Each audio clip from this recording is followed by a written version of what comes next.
Γεια σας παιδιά, και σήμερα θα κάνουμε ένα βίντεο που θα σας δείχνω τις κάρτες μου. Πήραμε από το περίπτερο και πήρα και κάποιες από την αδερφή μου, γιατί έχουμε κάνει μαζί συλλογή. Ήταν αρκετά καλές.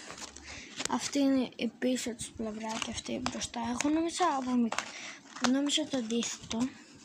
Είμαι στη γυλιά τώρα, γι' αυτό άλλος χώρος. Αρχίζουμε. Τη Synergy αυτή είναι εδώ. Πολύ ωραία γυαλιά. Walter Stones, όσο δεν ξέρω θα σας λέω.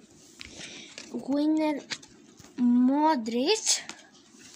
Μετά Unbeatable άσπρο. Πώς τον λένε αυτό, De Bruyne. Και άλλη τέτοια masterclass που κάνω συλλογή. Και είναι αυτός εδώ, Henderson. Μετά έχουμε τον καινούριο, αυτόν δεν τον έχουμε, τον Rainbow Master, τον Maguire, άμα διαβάζω καλά είναι ο Maguire. Μετά έχω κι άλλον έναν Rainbow Master De Bruyne, τον έχω. Synergy πάλι της Αγγλίας, όπως η άλλη με τον Stones. Αυτός είναι άλλο. Είναι ο Mount και ο Bellingham δεν είναι. Καλώς η κάμερα. Έλεος. Ναι, ο Bellingham και ο Mount. Μετά έχω τον Alba σε απλό. Αυτόν εδώ δεν τον ξέρω. Και δύο Γερμανοί είναι τελευταίοι. Είναι αυτός εδώ. Και ο Τζότε. Δεν ξέρω πώς είναι. Οι κάρτες είναι όλες αυτές εδώ πέρα. Είπαμε ο Μόντριτς, εδώ. Αυτοί οι δύο οι αγγλικές και αυτοί οι δύο.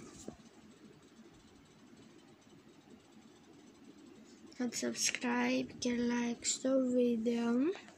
Κάντε επίσης subscribe στο Θανίκλας 2023 και στο It's Κωστάκης. Αυτές εδώ είναι οι κάρτες. Θέλω να πάω περισσότερο το βίντεο, αλλά δεν μπορώ από ό,τι φαίνεται. Επίσης αυτές εδώ είναι η top class της Panini. Εμένα να σας πω μου αρέσουν πιο πολύ η top class παρά η 365. Από 365 μου αρέσουν πολύ οι Unbeatable. Τι λέω, μου αρέσουν πολύ οι fans favorite. Μου αρέσουν και οι Invincible. Και η Master, η Top Master.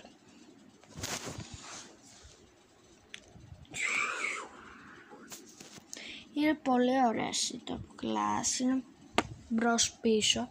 Βέβαια έχουν περισσότερες μέσα, αλλά αυτό δεν ήταν σε μένα σοκολάκι, ήταν σε 1,5 βασικά σοκολάκι, γιατί με τον αδερφό μου κάνουμε συλλογή και καταλάβατε. Τις έχουμε χωρίσει τις κάρτες, όλες αυτές έχω εγώ, και όλες.